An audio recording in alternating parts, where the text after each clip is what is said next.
All right, once again, it's your Reluctant Repairs. I'm your host, D-Law, aka Damian Lawrence. I'm about to change the oil on my 2012 Honda Crosstour. Let's check it out.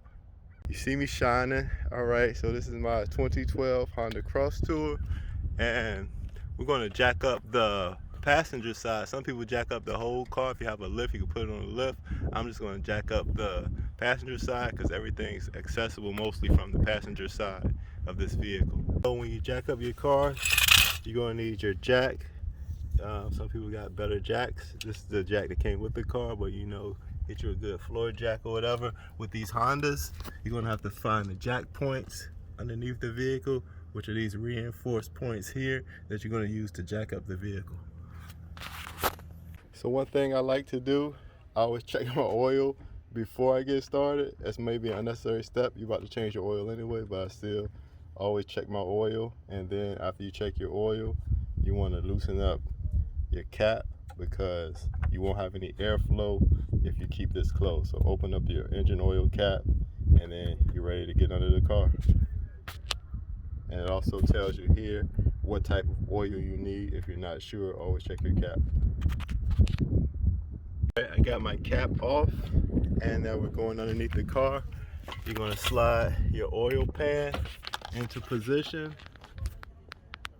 All right, we're underneath the passenger side of the vehicle, and right here it even says up there engine oil, and we're going to use our 17 millimeters to get this plug off, and then hopefully we get all the drip, save the bait, save the crabs.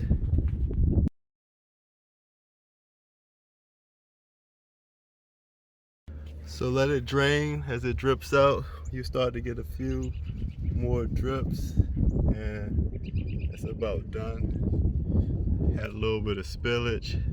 We'll wipe that up with these shop towels. Save the bait, save the crabs. This next step is optional. This is my old oil drain plug. I'm going to replace it, so I got a new oil drain plug. So this one was kind of rusty. The outside was, at least. The inside is perfectly fine. It should be lubricated because it's always submerged in oil, but I'm going to go ahead and replace mine. But this is totally optional. All right, we're just about done. We got a few intermittent drips coming out, but that's just about empty there. So we're going to go ahead and put on our new drain plug, and then we'll wipe up that excess drip. So righty tighty, lefty loosey.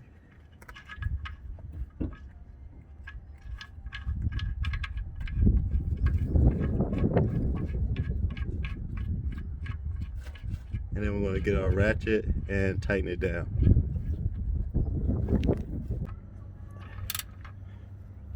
All right, we got that plug. That drain plug is on tight. And once that's tightened, we can go ahead and do our filter now.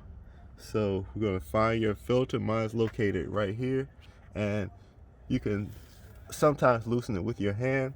Sometimes it's very tight or it's in an awkward place and you might need an oil filter wrench. I have an oil filter wrench. I'm going to use it, but I could probably do this with my hand as well. All right, got my oil filter off. This is the old one. I poured the excess oil into the pan and let it drip out. It's pretty much done now. I'm going to wipe it down, wipe off some of this excess oil drip, and then go ahead and put our new filter on nice and tight, and then we'll top off the oil. All right, we got a new oil filter, STP. I'm using the extended life. Nice clean filter, and we're just gonna screw it on. All right, new oil filter is installed. Now we're gonna go ahead and fill up the oil, top it off, and check our dipstick, and then reset the not the check engine light, the oil light. All right, now we're gonna add our 0W20 oil. I'm gonna top it off with some low viscosity stabilizer right inside of your engine. Also, while I'm down here, I'm gonna change my air filter for the new air filter, and that's gonna go in right here. All right, we got our 5 quarts in. Now we're gonna top it off with the stabilizer.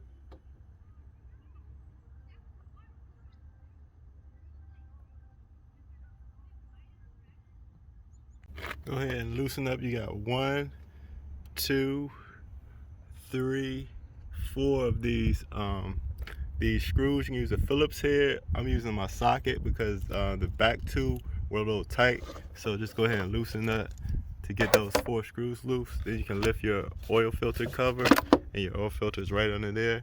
We want to pull that out and replace it with a new one.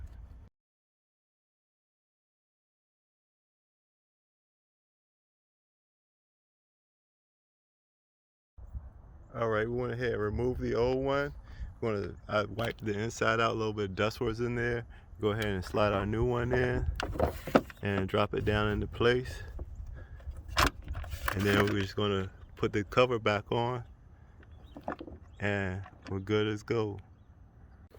All right, so we're gonna turn the light off. We're gonna put the key in and turn it to 2. 1, 2. Once it illuminates, we want to hold down this reset button here for 10 seconds. You see my oil life is 15, so I'm holding it down.